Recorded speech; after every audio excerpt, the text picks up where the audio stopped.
बघवा के लेके रथवा घरवा आई न माई आई जी।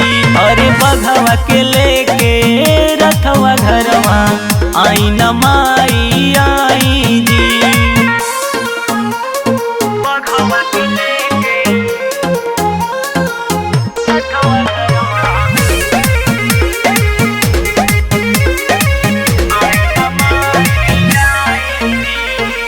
करत बेसब्री से सब केहू तोहर इंतजार हो। करेला वेलकम तोहरे मैया सभे बात तैयार हो।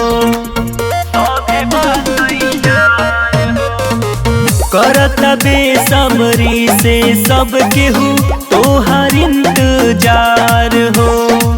करेला वेलकम तोहरे मैया सभे बात तैयार हो। अढ़ौलवा के फूलवा पवा के आसन लगाई जी। अरे बघवा के लेके रथवा घरवा आई न माई आई जी।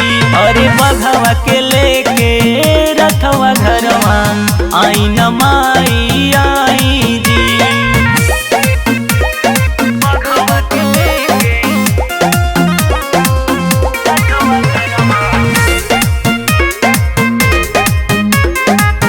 आई न माई आई जी। भरी के कलशा में गंगा जलवा माई के मूर्ति बिठाई के करी पूजनिया सब केहू तोहर लाल चुनरी ओढ़ाई के।